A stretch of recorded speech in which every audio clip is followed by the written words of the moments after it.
ശീതകാല സമ്മേളനം ഇന്ന് പുനരാരംഭിക്കും. ആദ്യ ദിവസം അദാനി വിഷയത്തിൽ ഇരു സഭകളും പ്രക്ഷുബ്ധമായതോടെ നടപടിക്രമങ്ങളിലേക്ക് പോകാതെ ഉച്ചയ്ക്ക് മുമ്പേ പിരിഞ്ഞിരുന്നു. റൂൾ 267 പ്രകാരം സഭ നിർത്തിവെച്ച് ചർച്ച ചെയ്യണമെന്നാണ് പ്രതിപക്ഷ എംപിമാരുടെ അടിയന്തര പ്രമേയ നോട്ടീസ്. എന്നാൽ അദാനി വിഷയം ചർച്ച ചെയ്യാനാകില്ലെന്ന് ഇരു സഭകളിലെയും അധ്യക്ഷന്മാർ തീരുമാനമെടുത്തതോടെയാണ് ഇന്നലെ പ്രതിപക്ഷം പ്രതിഷേധിക്കുകയും സഭ പ്രക്ഷുബ്ധമാവുകയും ചെയ്തത്. ഇന്നിപ്പോൾ വീണ്ടും സഭ പുനരാരംഭിക്കുകയാണ്. നിലവിലെ പറഞ്ഞ വിഷയങ്ങളെല്ലാം തന്നെ, പ്രത്യേകിച്ച് മണിപ്പൂർ കലാപം, സംഭാൽ സംഘർഷം, ദില്ലിയിലെ അന്തരീക്ഷ മലിനീകരണം, വയനാട് ദുരന്തത്തിലെ ധനസഹായം തുടങ്ങിയ വിഷയങ്ങളെല്ലാം ഇന്നും സഭയുടെ മുമ്പിൽ അടിയന്തര പ്രമേയ നോട്ടീസുകളായി എത്തുകയാണ്. അപ്പോൾ ഇന്നത്തെ ഈ ഒരു സഭ മുന്നോട്ട് പോകുമ്പോൾ ഉണ്ടാകുന്ന സാഹചര്യം എന്താണെന്നുള്ളൊരു ആകാംക്ഷയിലാണ് എല്ലാവരും. സിബി ഉണ്ട് ദില്ലിയിൽ നിന്നും നമ്മളോടൊപ്പം. സിബി, ഞാൻ ഈ പറഞ്ഞ പോലെ തന്നെ ഇന്നത്തെ ഈ ദിവസവും ഇന്നലത്തേതുപോലെ ആകാനുള്ള സകല സാധ്യതകളുമുണ്ട്. കാരണം ഈ വിഷയങ്ങളെല്ലാം തന്നെ വളരെയധികം ചർച്ച ചെയ്യപ്പെടേണ്ടതാണ്.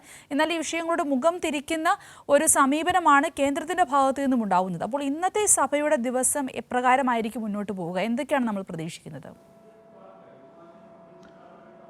സിന്ദൂര്, തീർച്ചയായും ഇന്നും പാർലമെന്റിന്റെ ഈ ഒരു നടപടിക്രമമെല്ലാം തന്നെയും ഈ അദാനി വിഷയത്തിൽ സ്തംഭിക്കാനുള്ള സാധ്യതയാണുള്ളത്. കഴിഞ്ഞ ദിവസം ആദ്യ ദിവസം തന്നെ ഈ അടിയന്തര പ്രമേയ നോട്ടീസ്, അതായത് റൂൾ 267 പ്രകാരം ഈ അദാനി വിഷയം സഭ അടിയന്തരമായി ചർച്ച ചെയ്യുന്ന ആവശ്യപ്പെട്ടുകൊണ്ട് ജോൺ ബ്രിട്ടാസ് എം പി അടക്കമുള്ളവരെല്ലാം നിലയും രാജ്യസഭയിലും ലോക്സഭയിലും പ്രതിപക്ഷ എം പിമാർ നോട്ടീസ് നൽകിയിരുന്നു. അതുകൂടാതെ മണിപ്പൂർ സംഘർഷവുമായി ബന്ധപ്പെട്ടുകൊണ്ടുള്ള അടിയന്തര പ്രമേയ നോട്ടീസ്, ഈ സംഭാലിലെ സംഘർഷം, കേരളത്തെ സംബന്ധിച്ചാണെങ്കിൽ വയനാട്ടിലെ ഈ കൂടുതൽ ധനസഹായം ആവശ്യപ്പെട്ടുകൊണ്ട് CPIM എം പിയായ കെ രാധാകൃഷ്ണൻ അടിയന്തര പ്രമേയ നോട്ടീസ് നൽകിയിരുന്നു. അങ്ങനെ നിരവധി കാര്യങ്ങളാണ് ഈ ഒരു ശീതകാല സമ്മേളനത്തിൽ പ്രതിപക്ഷം ഉയർത്തിയത്. പക്ഷേ ഇവയൊന്നും തന്നെയും ഇവിടെ മുഖം തിരിക്കുന്ന സമീപനമാണ് കേന്ദ്ര സർക്കാരിൻ്റെ ഭാഗത്തുണ്ടായത്. പ്രത്യേകിച്ച് അദാനി വിഷയത്തിൽ യാതൊരു ചർച്ചയ്ക്കും ഇത്തരത്തിൽ അനുവദിക്കില്ല എന്നുള്ള നിലപാട് ഇരു സഭകളിലെയും അധ്യക്ഷന്മാർ എടുക്കുകയായിരുന്നു. ഇതേ തുടർന്ന് കഴിഞ്ഞ ദിവസം വളരെ വലിയ രീതിയിൽ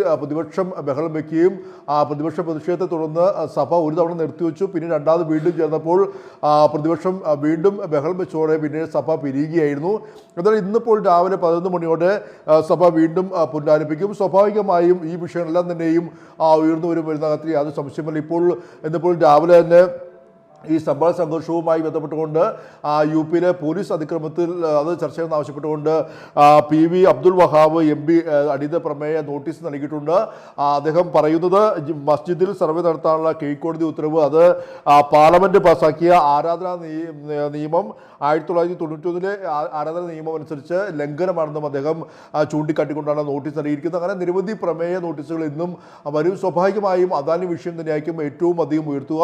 ഇന്നിപ്പോൾ രാവിലെ 10 മണിയോടെ ഇന്ത്യ സഖ്യ നേതാക്കൾ പാർലമെന്റിൽ ഏത് രീതിയിൽ ഈ വിഷയങ്ങൾ ഉന്നയിക്കണം എന്നെല്ലാം തന്നെയും ചർച്ചകൾ ചെയ്യും. അതിനുവേണ്ടി കോൺഗ്രസിൻ്റെ അധ്യക്ഷൻ കൂടിയായ രാജ്യസഭയിലെ പ്രതിപക്ഷ നേതാവായ രാജ്യസഭാ കക്ഷി നേതാവായ മല്ലികാർജ്ജുൻ ഖാർഗെയുടെ വസതിയിൽ ഈ യോഗം ചേരും. എന്തായാലും ഇന്നും അദാനി വിഷയം, പ്രത്യേകിച്ച് മോദി അദാനി കൂട്ടുകെട്ടും അദാനിക്കെതിരെ US-ലെടുത്ത കൈക്കൂലി കേസ് അടക്കമെല്ലാം ഉള്ള കാര്യങ്ങളിൽ എന്താണ് കേന്ദ്ര സർക്കാരിൻ്റെ നിലപാടെന്ന് വ്യക്തമാക്കണമെന്ന് ആവശ്യപ്പെട്ടുകൊണ്ട് ഇന്നും ഈ ഒരു വിഷയം ലോക്സഭയും രാജ്യസഭയും പ്രക്ഷുബ്ധമാക്കുമെന്ന കാര്യത്തിൽ യാതൊരു സംശയവുമില്ല.